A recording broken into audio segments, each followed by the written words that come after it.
Okay, so what we were talking about at the end last time was I was starting to develop some basic properties of equivalence, and we were looking at what we meant by equivalence. So we were looking at this concept of equivalence of types, and we're going to end up, I'm not going to study it in detail here, but I want to first of all give the definition, which we're going to write like this. And what we spoke of after a considerable amount of development, we wrote down a definition in which we said, well, what we would want at the very least is to have some idea of mapping back and forth. So we have some sort of mappings back and forth, which work, for example, for every x in A. We want to, well, what we'll end up saying is that identity in B, we're going to have G. So what am I doing? Oh, sorry, I have the wrong types. I knew that wasn't right. We're going to have some mappings sort of back and forth. So we'll say F arrow A is an equivalence is going to work out to be as an equivalence. One way to define this, so this means, this is defined to be F as an equivalence, so we'll write F as A arrow B, which means this is an equivalence. We'll often use this notation, but in fact, let me not write it like that. We'll say F A arrow B is an equivalence if, okay, there exists, okay, what we have a G, which goes from B to A. I'm getting all bollocksed up here right off the top of my head here. So let me get going here.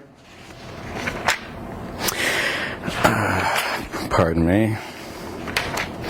There it is. Okay, so we have A and B as an equivalence. If there's a G from B to A, right, such that F composed with G is homotopic to the identity, and there exists an H, A to B, such that H composed with F is the identity. It should be on B.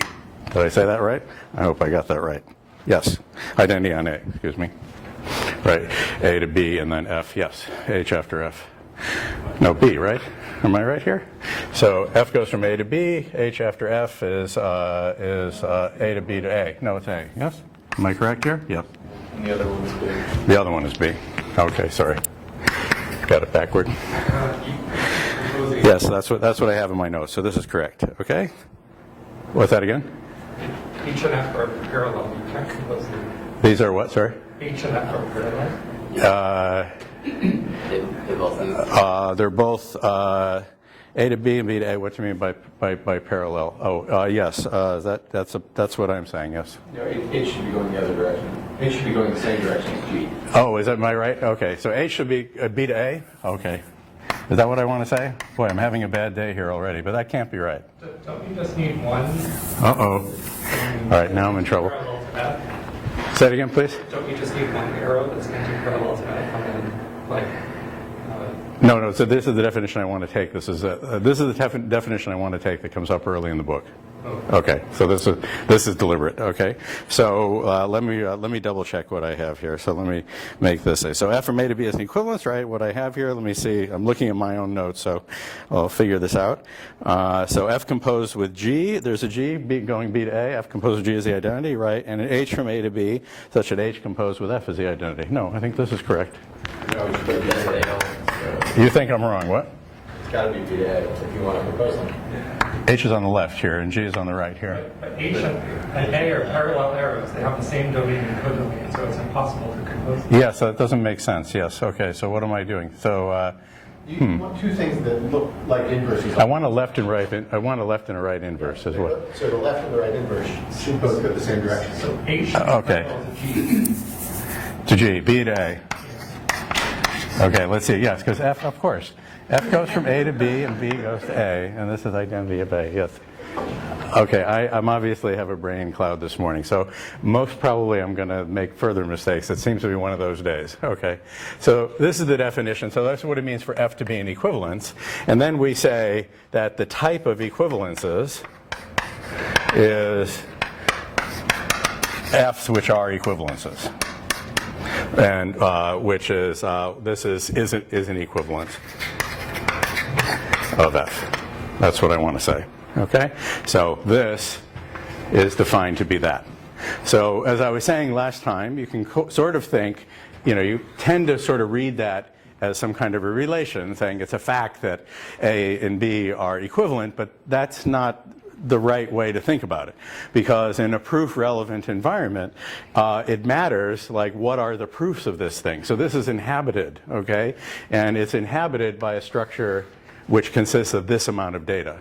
So if I tell you that A and B are equivalent, what I'm telling you are I think it's 5 things. 1, 2, 3, 4, 5 things. Yes, I'm telling you 5 things. I'm giving you an F from A to B. I'm giving you a G from B to A. I'm giving you this homotopy, which is what's here.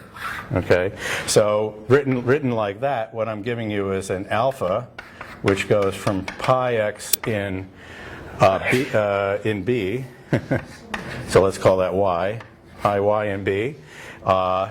F of g of y equals in B y, and I'm giving you an h, which goes from B to A, as we just laboriously worked out, and I'm giving you a beta, which is another homotopy, which gives us an x in A, and h of f of x is x. Okay, so I'm giving you 5 pieces of data. All this constitutes a proof that A is equivalent to B. Okay, that is the idea.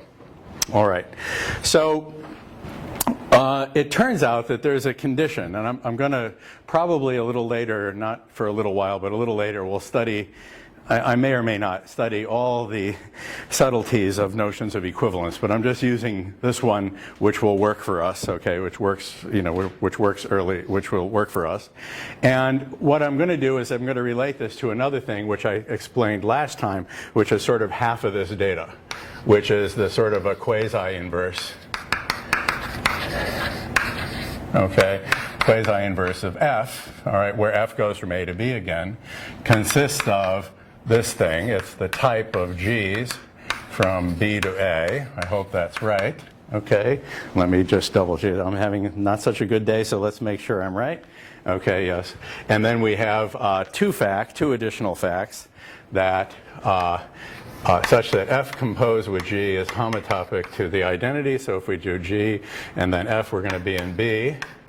And one of those days, I'm probably going to mess this up, but okay, let's do this. This is the notion of a quasi-inverse. I think in the book it might be written QN. It's a little shorter, okay, of F, which is written like that, which is sort of half of the data. Now, without going into all the details, it turns out there are basically 3 important properties that are here that we need about these two concepts. So essentially, I can write it like a logical implication. If F has a quasi-inverse, I can turn that into an equivalence. If I have F is known to be an equivalence, I can extract from that a quasi-inverse. And then there's a third property which won't mean very much at this stage, which I will just write down in order to say it, is equiv, okay, of F is or expresses what is called an H prop, which means that it has at most one proof. At most one proof up to higher homotopy. We'll get back to the significance of this a little bit later. For today, I'm not going to need to dwell on this point, okay? But there is an idea here that there's a whole bunch of data, so being easyquiv for F, for a particular F, consists of these, or if you count F, there's 5 pieces of data, or if you're fixing an F, there are 4 additional pieces of data required to show that F is an equivalence. And the reason for all of that data is basically to ensure that there's at most one there really is at most one such data up to higher equivalences. That is, if you give me G prime, alpha prime, H prime, beta prime for the same F, then I will be able to show they're all equal. Okay, that is going to be the idea. Though we'll see that there's at most one proof, or it's an equivalence in at most one way. But what we'll use most often today is this fact, okay, which is given in the book. You can look it up. I won't do the calculation at the board. You can look it up, a very simple fact. So these two things say these are logically equivalent notions. They're not equivalent in the sense of equivalence. They're logically equivalent, meaning I can transform this data, which is the fact that G is a left and a right inverse of F, together with the proof of that fact, okay? And I can transfer this data into this data and conversely, okay? But I will most often use the boxed one in this particular lecture. Now, before I do that, I wanted to amplify a little bit the point about homotopy, which is this relation of F being homotopic to G, okay, at some type. So like A arrow B at some type G is by definition to be the following thing. We can say, let's call it capital H, is evidence for this fact. That means that this is defined, okay, this is defined to be pi x in A id B fx and gx. Okay, that's the idea. So if you read it logically, and now this is the point that I want to make. If you read this logically and a little bit naively, it would be saying for every x in A, f of x is equal in the sense of B to g of x. That's perfectly fine. Via props as types, we could notate it in this manner. But there's something to be extremely careful about, okay? Because if I have such an H, okay, which is of this type, which can be thought of as a proof of this proposition by propositions as types, the thing that I want to point out, which may be for the first time you've come to this, I want to, because of the discussions I explained before, previous lectures I explained before, H is functorial in, well, it's actually going to work out to be what's called a natural transformation, but it's going to be functorial in x colon A. In other words, there's this idea, it's really dependently functorial. So there's this app-D business. So remember, we talked about the idea about app-D, about application, okay, dependent application. So the picture that we have is this, is that if I have an A over here, and I have an A prime over here, where these are equal by some path P in A, so this is taking place in A, right? Then if you read this naively, what it says is we have here a proof that f of A is equal to g of A by virtue of h of A. And we have naively that f of A prime, whoops, I wrote it a little too low, make it all line up. I have naively that f of A prime is equal to g of A prime by virtue of h of A prime. We have at least that. In other words, if you just read this like ordinary, what you're probably familiar with kind of quantifier, then when you have a quantified formula, these are a bunch of disconnected facts. For every choice of x, some fact holds, and there's no relationship implied between them. But here it's stronger, because what happens is remember that truth of a proposition like this means inhabitation of this type, and inhabitation of this type means I have a dependent functoriality, that is the thing that transforms H, that transforms an X in A into a proof of identity in B, must respect paths in the domain. So in particular, I have induced equations over here, okay, which can be calculated as this is should be app f of p, if I'm not mistaken. And this should be, somebody should check me because this looks like it's going to be one of those days. So make sure everything I say is correct.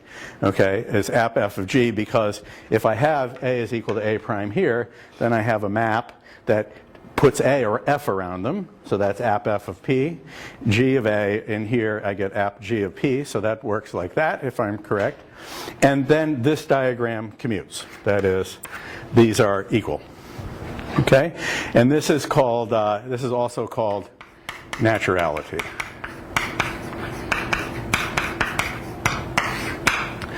That is, when I write down, so if you speak rather loosely, the homotopy is polymorphic in X. And what does it mean to be polymorphic in X? It means the way in which it computes the path as a function of X is sensitive to relations that pertain to X, including the notion of equality, in particular the notion of equality or path between elements of A. If I plug in those a path like this, then we will get the following commutativity condition, which says H of A followed by app of P is the same as app of F followed by H of A prime. So that's a notion of naturality. So this naturality could be very loosely described as a sort of polymorphism, and in fact there is actually a technical connection, but we won't develop that right now. So I'll put that in scare quotes, okay? So which is the idea that these are not disconnected facts, they are connected. That is, the way in which H assigns a proof of equality respects the groupoid structure that's in here. Okay, so that's important, okay, to remember that. So that's a consequence of what we did before. So it's easy to lose track of that because we're going to come back to other examples where that's important shortly, but I just wanted to mention that notion of F and G. And then the other thing that I mentioned is that the principle of function extensionality essentially then can be written like this for A to B, can be written as saying, well, we know, so we'll talk about function extensionality. So one is we have the following thing is definable, okay, right? If you give me a proof that F is equal to G, then they're homotopic. That is, for all arguments, the results are going to be equal. That was a thing we gave you before. And what function extensionality says in this notation, the axiom of function extensionality, says, well, it says something stronger. It says that this is an equivalence. Okay? So it gives us a, so we can say this map, the above map,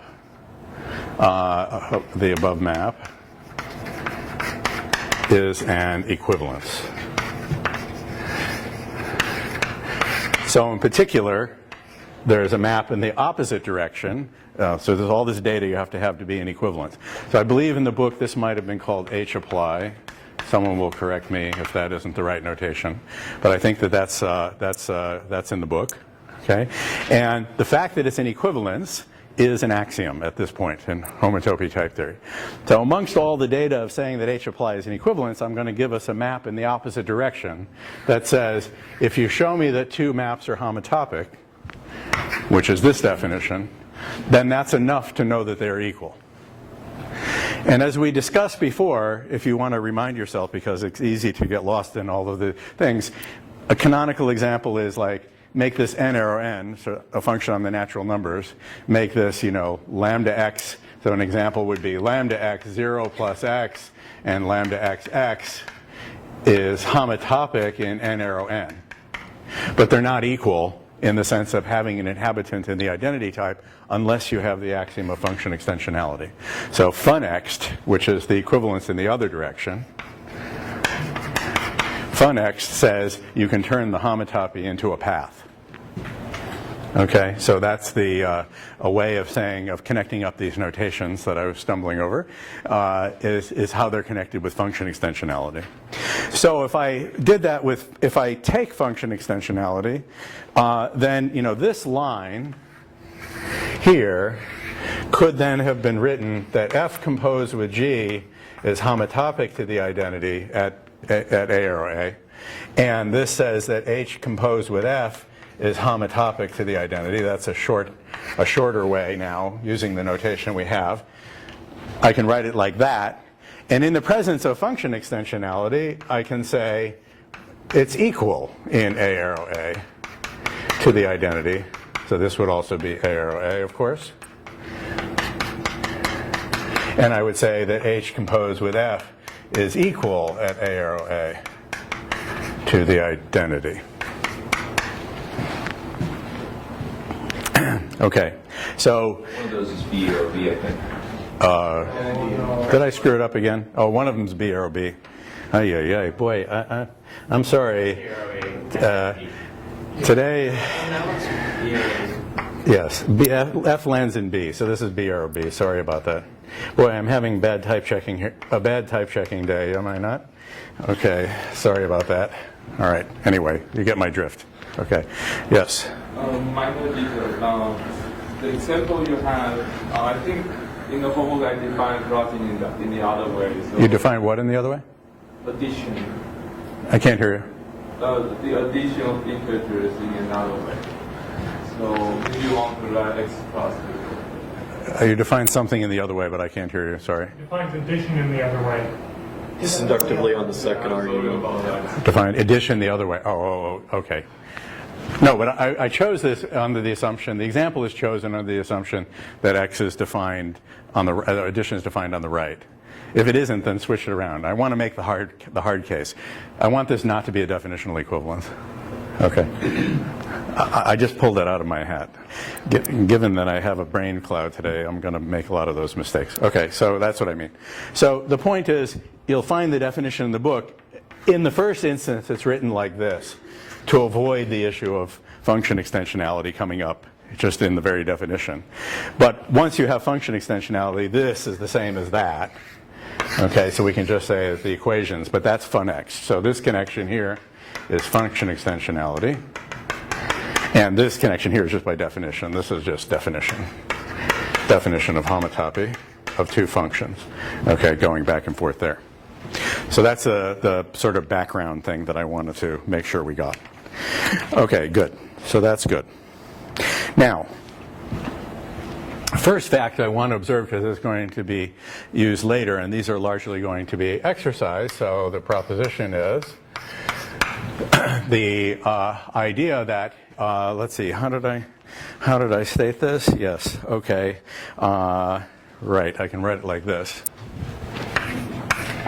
The identity on A, from A to A, is an equivalence. These are all going to be basically exercises. Okay? This is an equivalence. Remember, what does this mean? It means you've got to give me now 4 pieces of data, okay? A, B, C, and D. Well, what are you going to give me? What is going to be the left inverse, the identity on A? What is going to be the right inverse? What is going to be the left inverse? Okay, it's going to be the identity of A. What is going to be alpha? Well, and what is going to be beta? Fill that in. Okay, that's what we have to do. So when we do this, so in other words, saying that this is an equivalence is a programming exercise. Choose your right and left inverses, and then write down a program which is a proof that the right homotopy or equivalence or equation, I'm sorry, that I wrote down here holds. That is, a path exists of a certain kind. So you're going to do that. Then we'll say if f A to B is an equivalence, then so is F inverse from B to A. And where do I get F inverse? Well, if it's an equivalence, it has a quasi-inverse. So this is given by it having a quasi-inverse. So we can use the item number 2 that I mentioned before. So the data, when you say if it's an equivalence, that means I'm giving you a package of 4 things. I can either cons it up out of those 4 things or apply the lemma that if it's an equivalence, I have a quasi-inverse. And then the quasi-inverse is this exact guy here, G, which I will pick up here. So this will be given by the fact that it's a quasi-inverse or consed up from the fact that it's an equivalence, either way. So you give that, and then that itself will be an equivalence, meaning there's going to be 4 things you're going to fill in here, A, B, C, and D.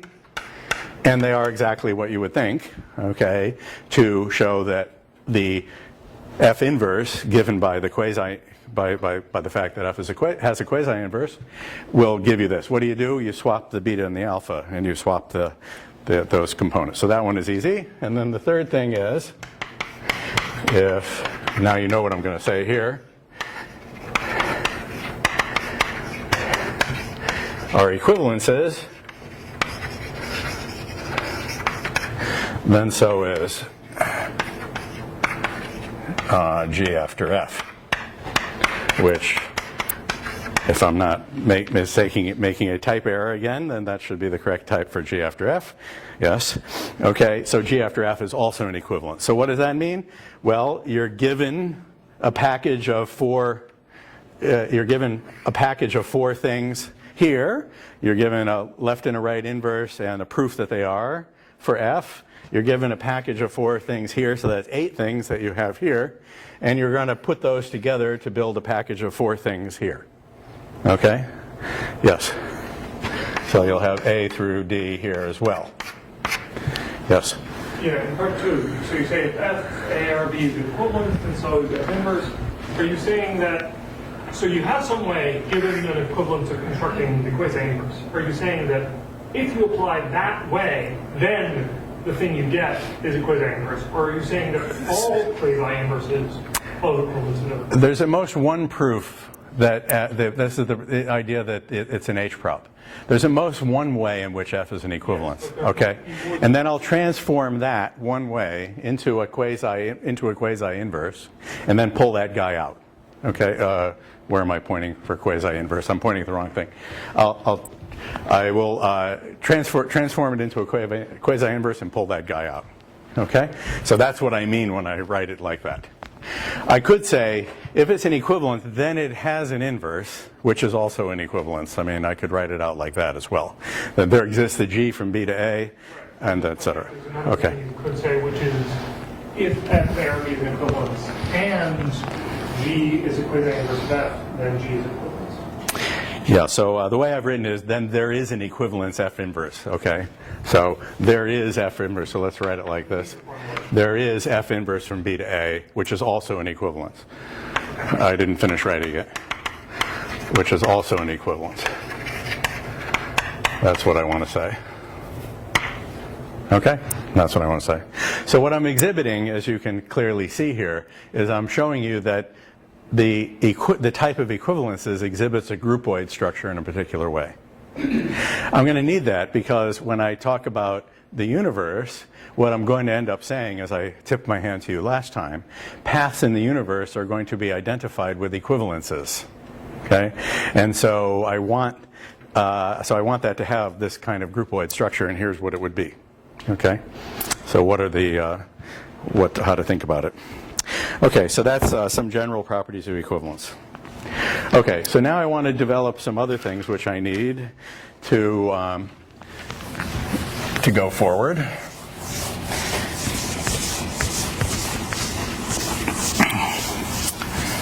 Okay.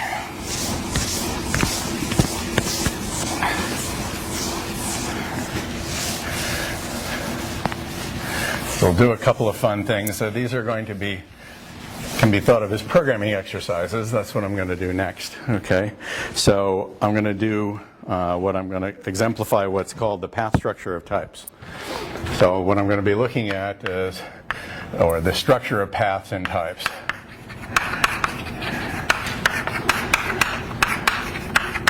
In various types. So I'm going to start with the first one I will do will be the product, sort of A cross B.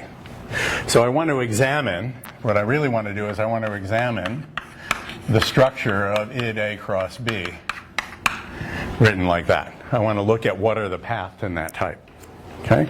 Because you see, it's not instantly obvious. I mean, maybe it is because you've been following everything and you whatever, but what I want to say is, if you look at the definition of id A cross B, it's defined, the definition of the identity type could care less what type you're talking about.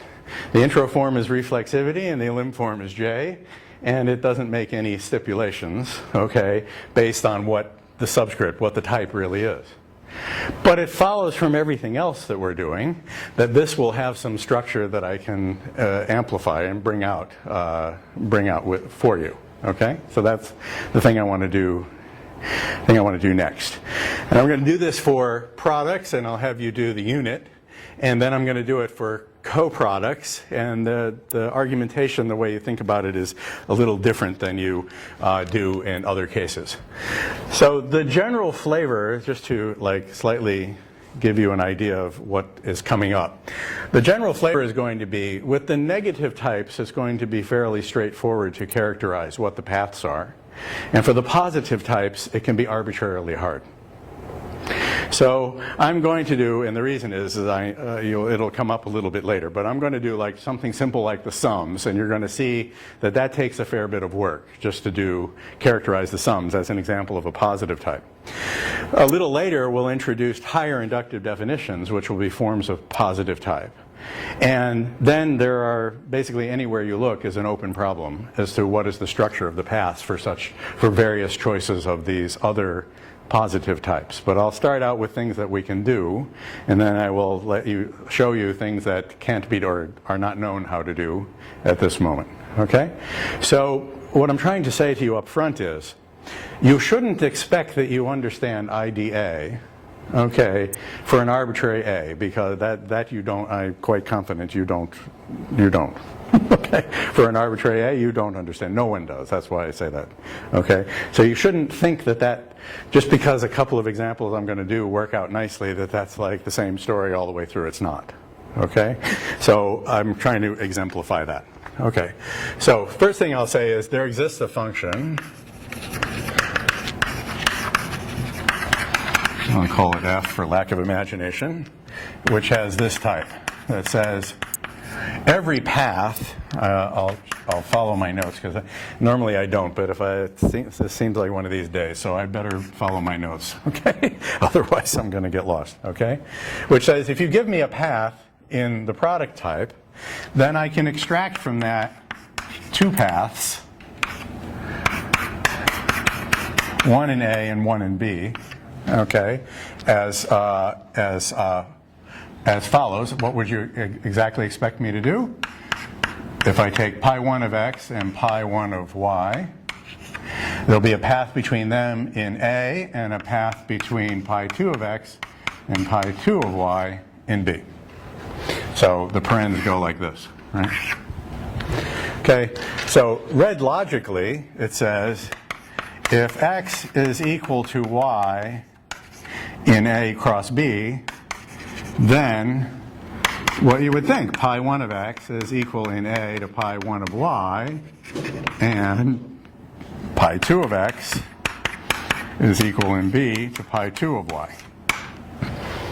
So these are two readings of the same thing, except for the thing that I'm trying to inculcate in you, which is you can confuse yourself if you just write it out in English like this, because you must always remember that when I write this, I'm really saying there exists a function of a certain type, and that function must be a function in type theory, so it has lots of nice properties. So in particular, it will compute continuously. If you give me a path here, it will compute in a functorial manner.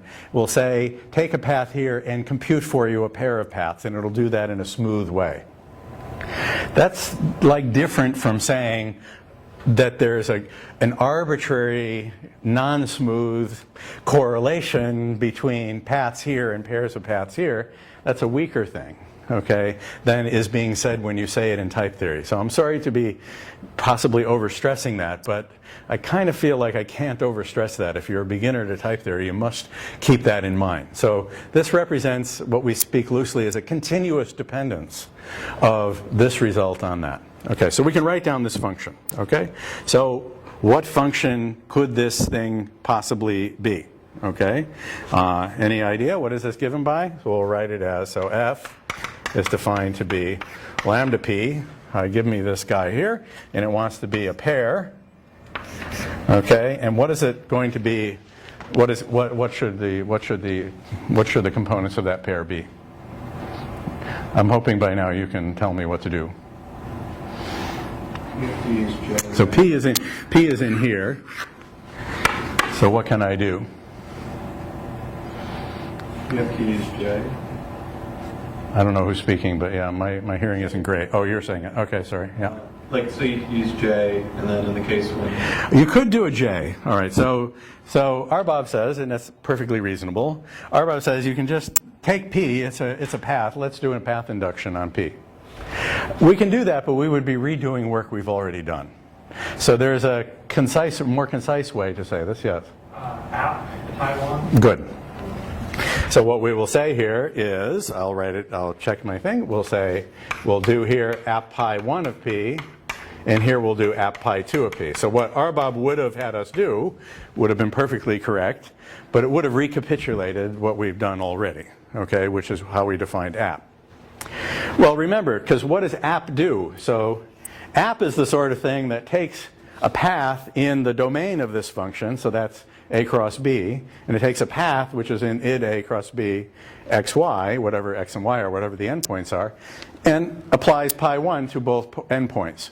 So we get indeed id a pi 1 of x, that was the endpoint of the path, and pi 1 of y, the endpoint, the other endpoint, and similarly here. We get id b pi 1 of x, 2, and pi 2 of y. So that's the function in question. Okay, so that's no problem. Okay, so now the proposition is f has a quasi-inverse. So f is an equivalence.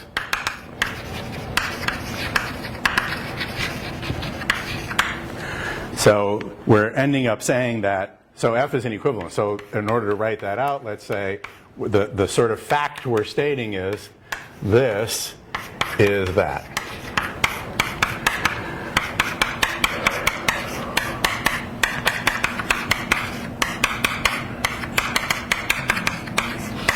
That's what we're saying. So in other words, once I show you that f is an equivalence, I've completely characterized the path space for a product. Well, completely means up to equivalence anyway. All right, and that's like our general criterion. So I tell you, this type is really morally the same as this type because there are maps back and forth which have the right properties. Okay? So that's what we're going to do. So we're going to say it's an equivalent. So what do we do?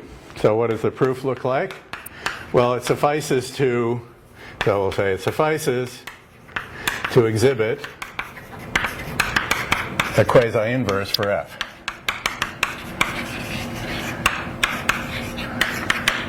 Okay? Right? Because we said that if it has a quasi-inverse, okay, then it will can then be turned into an equivalence. Okay, so what does that mean? I have three obligations. I want to exhibit a G which goes from pi 1x, pi 1y, cross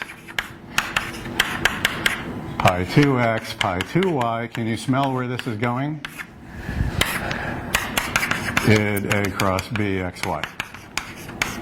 I want to exhibit that G, which I will fill in here. So give me a moment and I'll fill it in. And then I want to exhibit a proof, alpha, that G of f of x is equal at what type?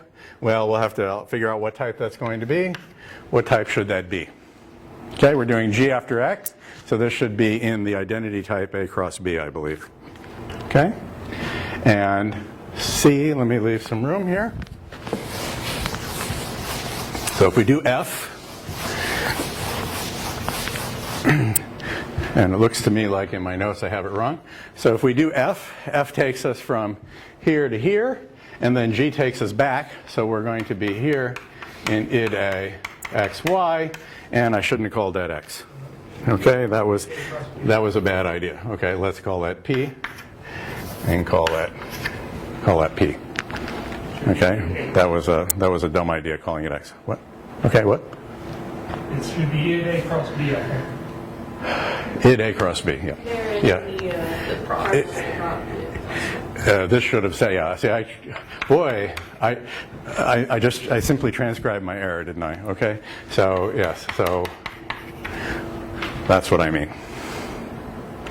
Okay, yeah, good. I'm having an off day. So that's good, because then you're forced to follow me more closely, otherwise I'm going to screw this up. Okay, and then we want to exhibit a beta the other way, which is f of g of q, let's call it. I unfortunately called it y in my notes. Call it q, and where should this be? This should be in, well, id a, oh, blah, blah, cross. Let me not write that out yet again. That's where that's going to be. Okay? So we have to write it like that. So those are my obligations. This is what I have to do. Okay, so there are probably many ways to write this code, but here's the one that I wrote down that I hope is right.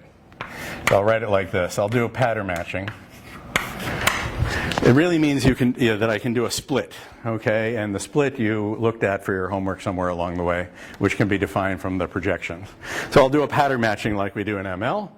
And I define as an auxiliary function app2 of pair of P and Q. And I'm going to define what this app2 is, okay, and what pair is. What is pair? Pair is this function that goes from A to B to A cross B. And what does it do? It takes lambda x, lambda y, and forms a pair xy. So we can write it like that. So we're thinking of pairing as a function, or a curried function, as I've written it out here. And then what is app2? I want, and you can do this as an exercise. So this will be an exercise. Define app2, okay, such that app2 of f of the right type of P and Q is definitionally equal to the identity of fx, what am I doing here? Oh yes, fxy, x prime, y prime, where P is id x, x prime, and Q is id y prime. So it's a sort of double use of app. In other words, we use app twice. So remember, app would be the thing that takes a function and takes a path in the domain and gives you a path fx to fx prime. Okay, it would be here, and now I'm just doing it doubly. Okay, writing it like that. So we have that. Okay. Yes. The left-hand side is the I, the right-hand side. I'm afraid I'm not able to hear you very well. Are you saying that the left-hand side has a type of the right-hand side? Left-hand side of what? Yes. Yes, I want this to be of this type. Right? It wants to be a path of that type. That's what I meant to write. Okay. In other words, it's app, okay, except that it's to this curried function. It's just a convenient way to write it down. Okay? So this is my G. Okay. Now, what do I have to do? All right. So here's what, let me again check my notes, make sure I know what I'm doing, because I probably don't. Okay, so we have pair, and we have app, good. All right, so now we have this. So unfortunately, my notes don't agree with the notation I wrote on the board. So let's make sure about this. Okay. So in order to exhibit this, okay, so what I need is, according to me, so let me erase what I've written here, because you're going to get this, but I didn't write it down this way in my notes today. So for some reasons I say, with funx, it suffices to show the following thing. That I have an eta, which goes from pi, p, app2 of pair. I'm just writing out now what it is to compose these functions. So that's what I'm trying to do. Right. P, app pi 1 of p, app pi 2 of p equals p. So we're at the appropriate type. So in other words, I have to show for every p, right, this application that is equal to p, all right, beta. And then I have here beta 1, which is for every p and q. That's a little sloppy. That app pi 1, so these are the two inverse conditions, and I split them up. That's what I did here. App 2 of pair of p and q, right, okay, is p. And beta 2 is pi p and q. App pi 2, app 2 pair of p and q is q. Okay, those are the things that I need to show for the quasi-inverse. And the reason is, right, what I'm doing is I'm just saying, if you take f defined like this, so f forms the pair of the two apps, and I apply f to the g in the image of g, which is defined like this, then we'll end up with these equations. And the other way around, if I do the composition the other direction, we'll end up with these equations. Okay, those are correct. Okay, so now the question is, how do we show this? So these should look familiar. I called them eta and beta. These jointly are beta. Okay, I called them eta and beta for a reason, because they recapitulate the structure on the terms themselves. Because this is a lot like saying the pair pi 1 of x, pi 2 of x is equal to x. That was possibly a definitional equality, so it's related to that. And this is a lot like saying pi 1 of the pair, xy is equal to x, and pi 2 of the pair xy is equal to y. So this guy is related to that guy, and these two guys are related to these two guys. So that's why I wrote them out like that. Okay? All right. So what do we do here? Okay? So how do we go about and do this proof? Okay? Bum, ba, bum. So good. So what I have here is we need to find, so for this guy, we need, given x in A cross B, because I'm going to use function extensionality, I need something which is of the type app2 pair, because I need an equation, okay, of the type app2 pair, oh yes, by path induction, I need this. So need by path induction. So by path induction, I reduce reasoning about a general path to this generic situation which I'm describing here, which is REFL of x. And we should write out the types, but let's do it. And then this will be app pi 2 of REFL of x. And I want that to be equal to REFL of x. Okay? So this is what I need. So I need this left-hand side equal to that right-hand side. Okay? That's what I mean to be writing here. Okay? Because app2 works like that. Okay, so that's by path induction. Okay? But now, right, so we need this. So we have to find this guy. If I can find that guy, then by path induction, that is by an appropriate use of J, then eta will be, by definition, an appropriate use of J on P, and using whatever I write there, x dot, and now I have to give this guy a name. I don't know what. How about R? Okay? X dot R will go there. Okay?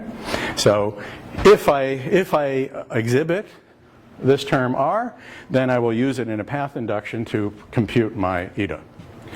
Okay, now we need a few other things that we can notice. So we notice, if you look in what I gave you earlier, what happens with app pi 1 of REFL of x is definitionally equal to REFL of pi 1 of x.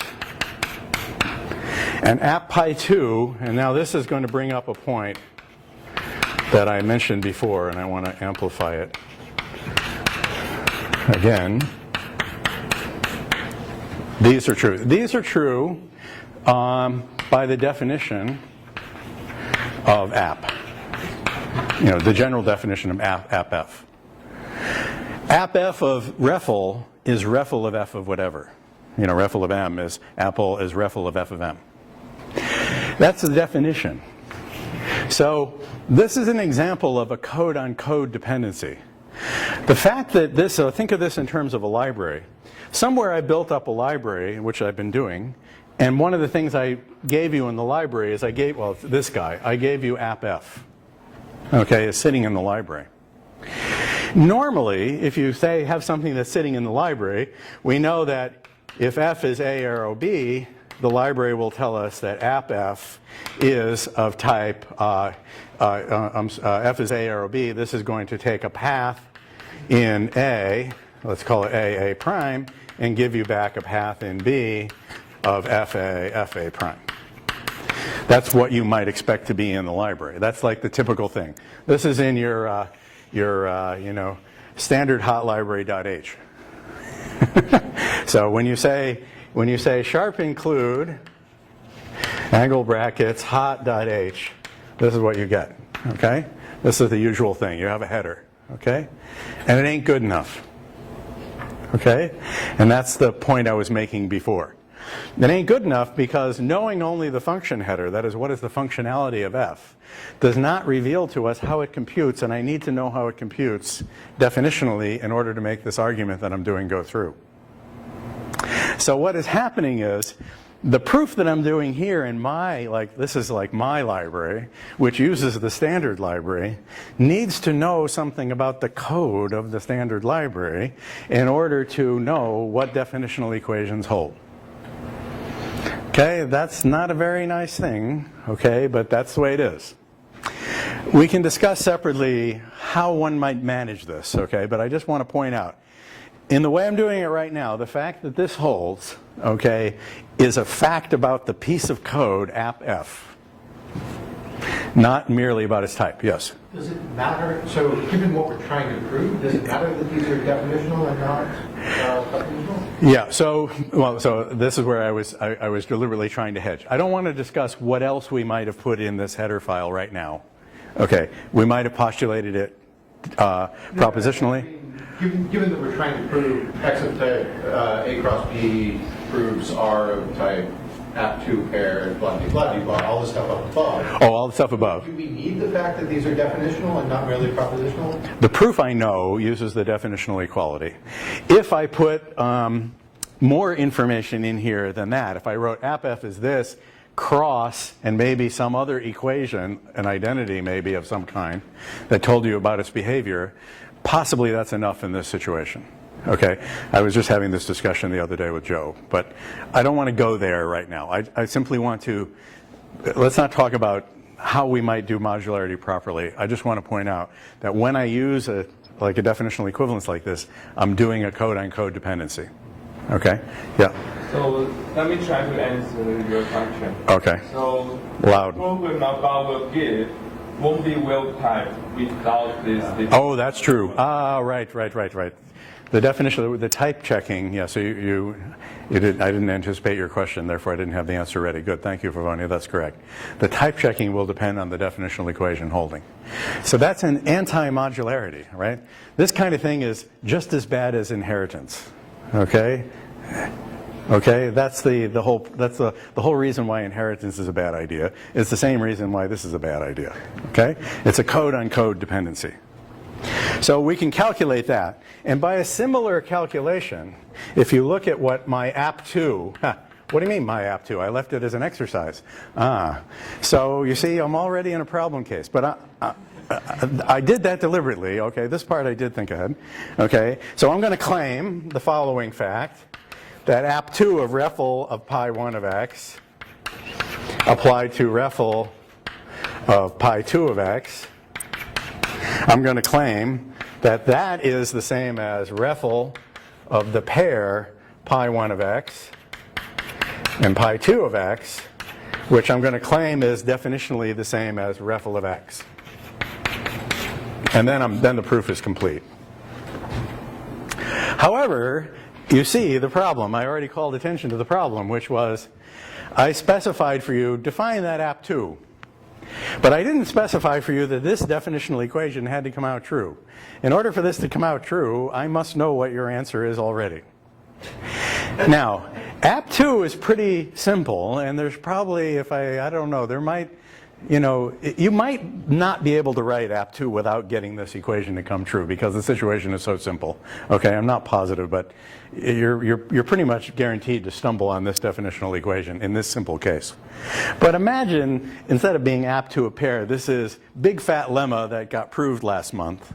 Okay, well, okay, the definitional equations that you are going to depend on exactly the code of that lemma.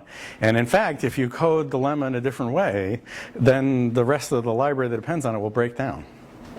Okay, it won't even type check, as Favonia was pointing out. Okay, this is wildly anti-modular.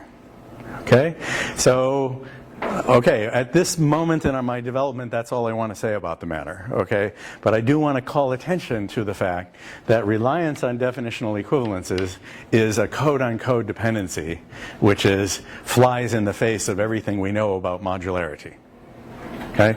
We don't want code-on-code dependencies. Yes?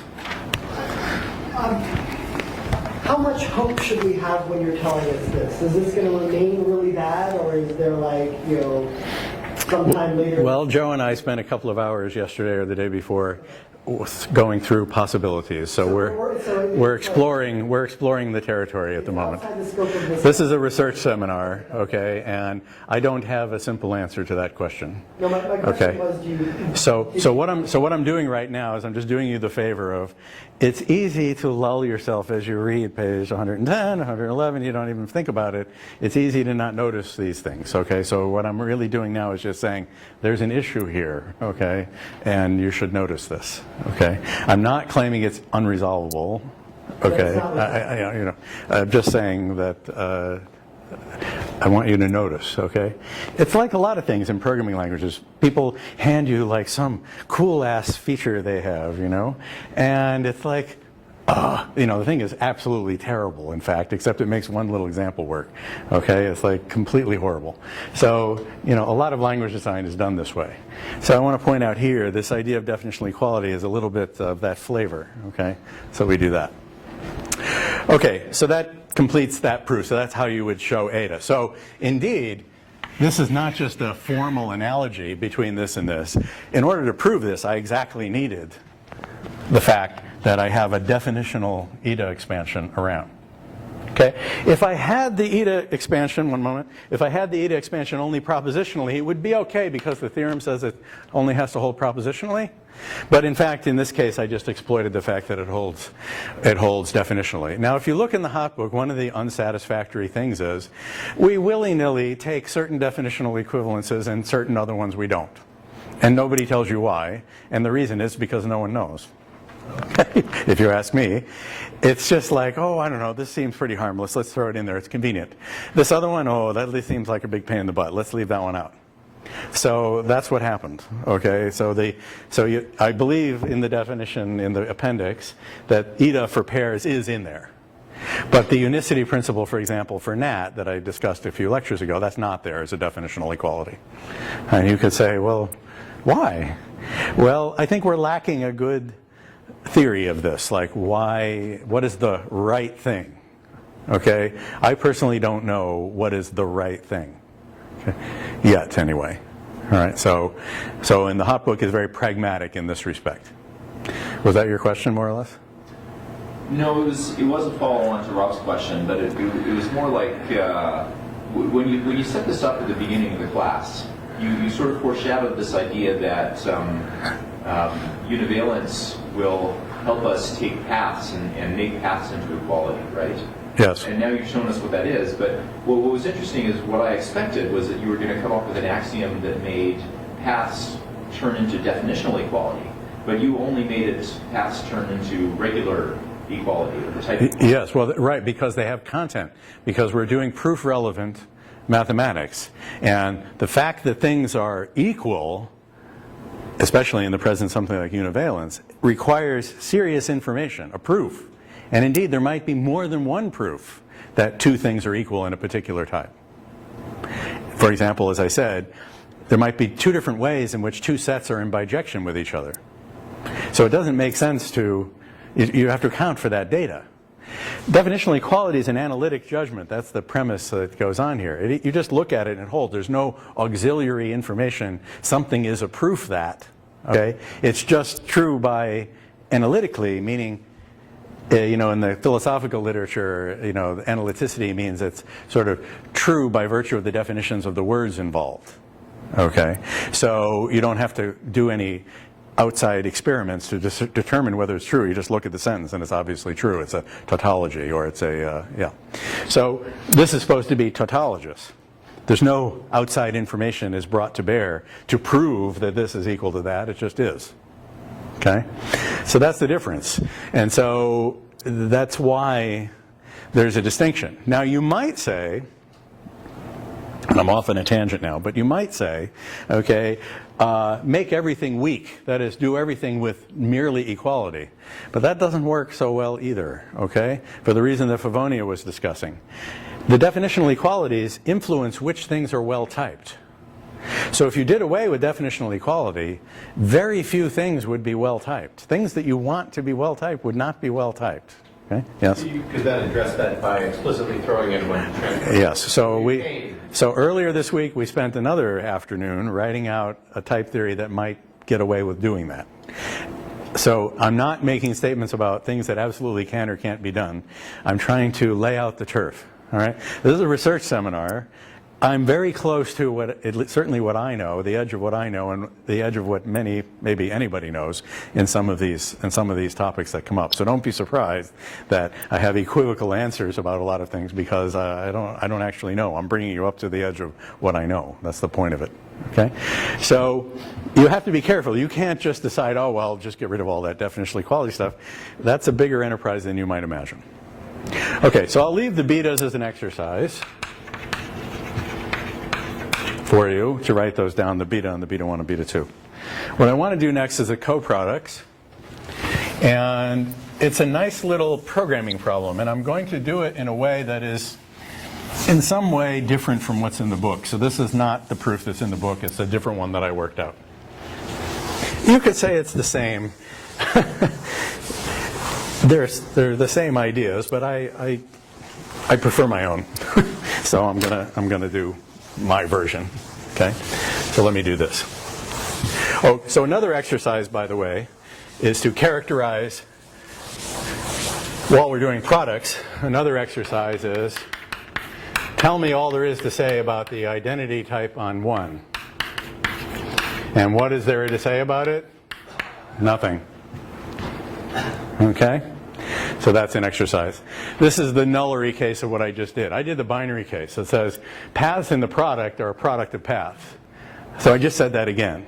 Paths in the product, the nullary product, consists of a product of paths, the nullary product of paths. So it's the same thing really.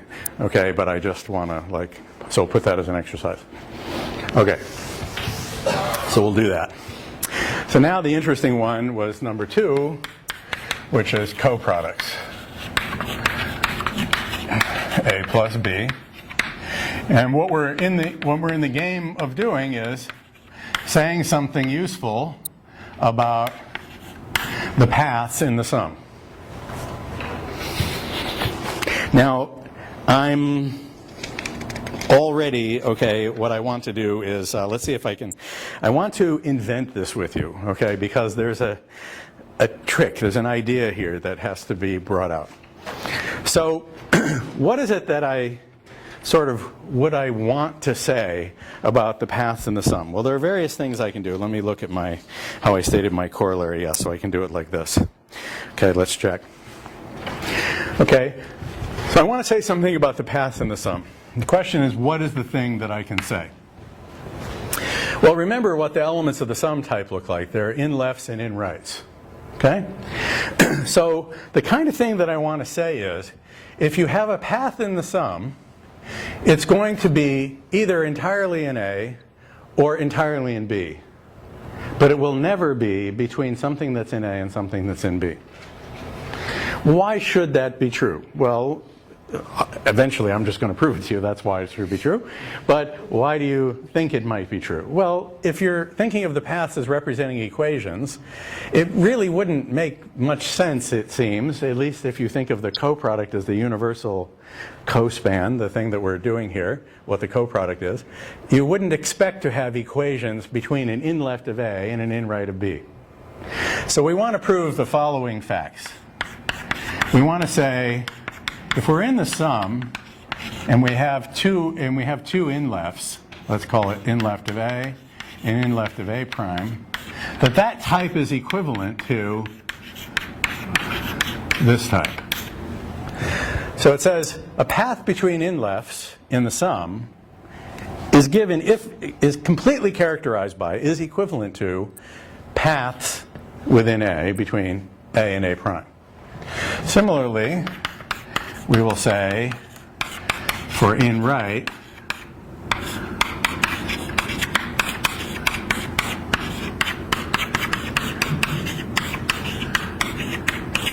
like that. And then finally, we want to say there are no cross-ups.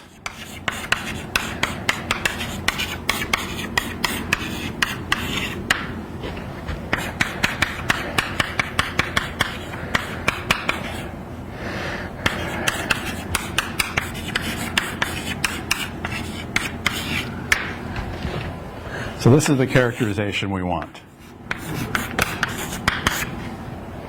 We want to show those things. Okay? So I'm hoping that this is plausible, that it makes sense that it would be true, and I'm going to try to show you how you can do a proof of this fact. And it requires some kind of a trick, okay, which is what I want to show you. I want to show you the trick. Okay? Okay, are you with me so far?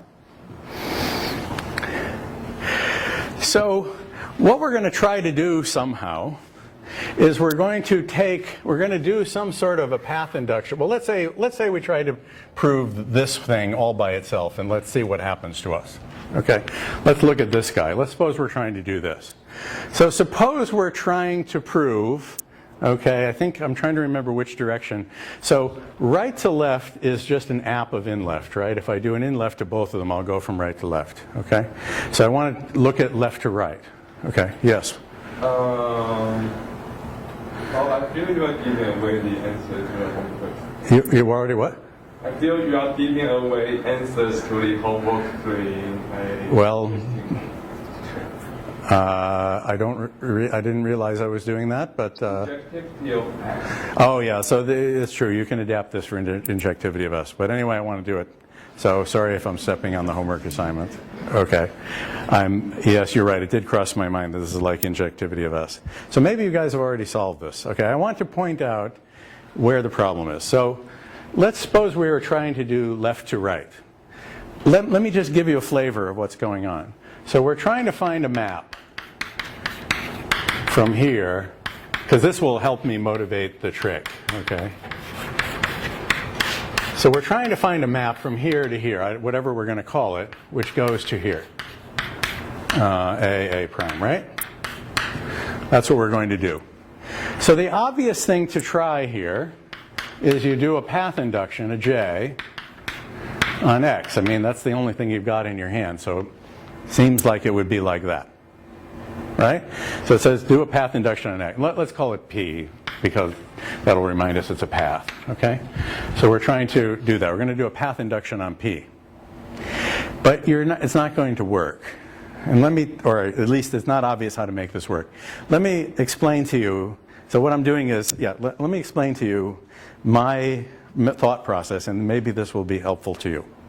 Suppose we tried to do a path induction. The hard part about doing a path induction is to come up with a motive. Okay? So we're going to come up with a motive C, okay, somehow. And we're going to use a path induction to prove something about P, okay? The something is the motive C. So we're going to have some motive. I don't know what C is yet.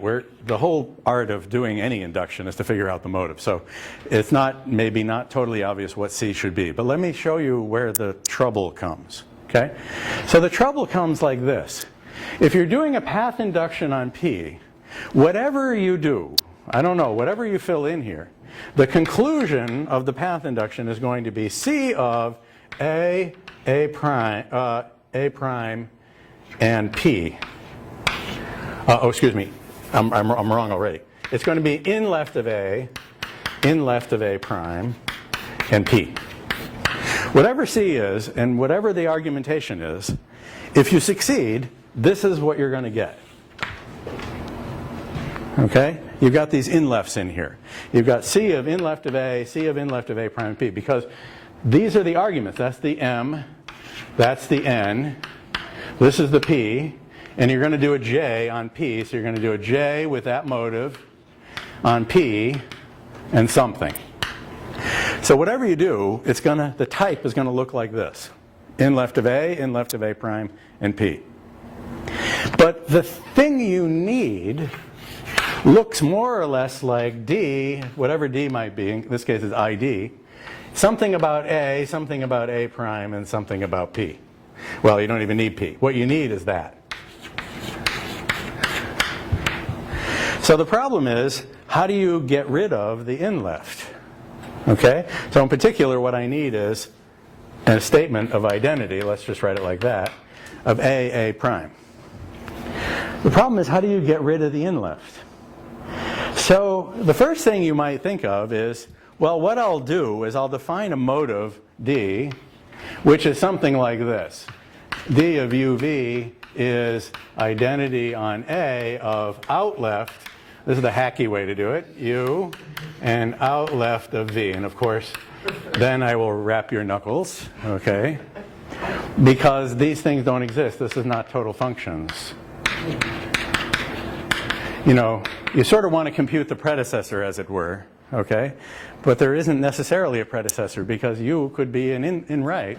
And then what is out left supposed to do? Even if you try to define it, you're not going to succeed, because there's nothing for it to do. So this strategy doesn't work, okay? Like, this isn't going to work, okay?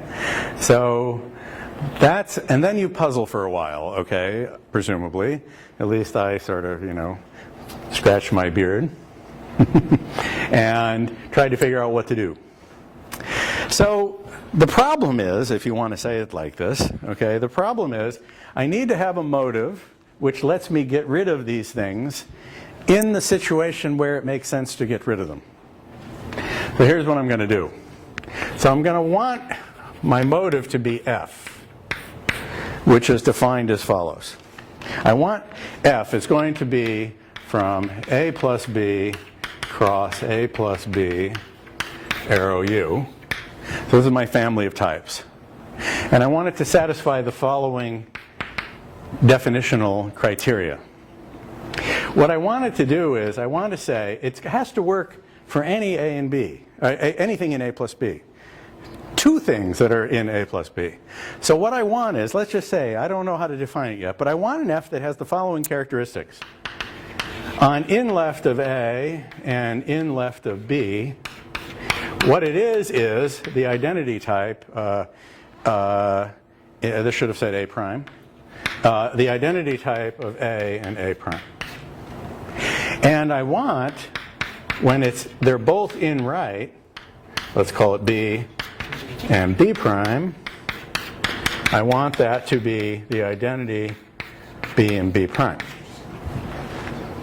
Now, I also want, when I have in left of something and in right of something else, I want that to be 0. And when I have in right of something and in left of something else, I want that to be 0. So why is that what I want?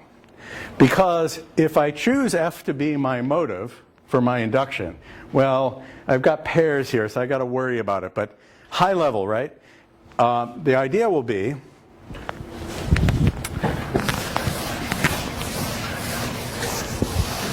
the idea that is emerging here, I hope, is emerging in your mind. The idea is that each of those 4 definitional equivalences expresses the required properties that I gave before for the coproduct. Okay? So I'm using a definitional equivalence will tell us, so approximately, see, if I put f here, f of this case is that, f of this case is that, f of this case is that, and f of this case is that. So that's what I did. Okay? So that's what h is. So now my problem is to define such an f. Okay? So exercise, define such an f by what I'll call a double induction.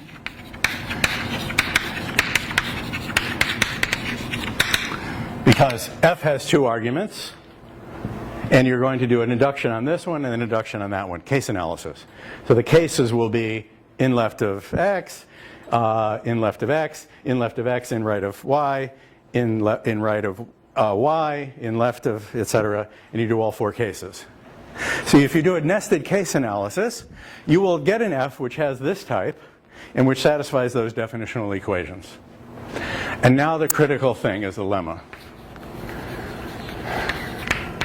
This is what's important. The lemma is, for any x in a plus b, there is something in f of xx. Why is this the critical lemma? The reason is I'm going to end up doing a path induction on some path, on some path p in the coproduct, and the auxiliary thing I'm going to show, I'm going to do a path induction whose motive is f. And so the subsidiary, the sub-goal for path induction is to show generically in x, because I'm going to be doing a path induction on p in id a plus b. So I'm going to have to show generically in x that f of x holds. Okay? I'm going to need that in order, in each of the path inductions, because remember, that's the rule. The premise for a path induction says you have to show that the motive holds for c of x, and refl of x, right? That's the sub-goal, the premise of path induction. So in my case, it's going to be f, and there won't be any need for the refl part, so I'm going to need to show fxx. So this is why this is the critical lemma. Okay, yes? So I've been a little bit confused ever since you wrote the thing on the left with the zero, I guess is the empty type. I didn't hear what you said. Zero What? is the empty type? Yeah, yes. So how can I define a case for f of in left and in right that has the empty type? Because there's no inhabitants of the empty type. The reason is, you'll see in a second. So you should, this is part of the programming exercise. Okay? So we'll see how this goes. So, this is how to write code. So what I'm going to do is, I'm going to do a case. The proof in this is going to be a case in which the motive for the case analysis is f, or I called it, not f, but fzz. And I'm going to do that on x. Okay? That's what I'm going to do. And I'll fill in the two branches. Okay? So we'll get to that.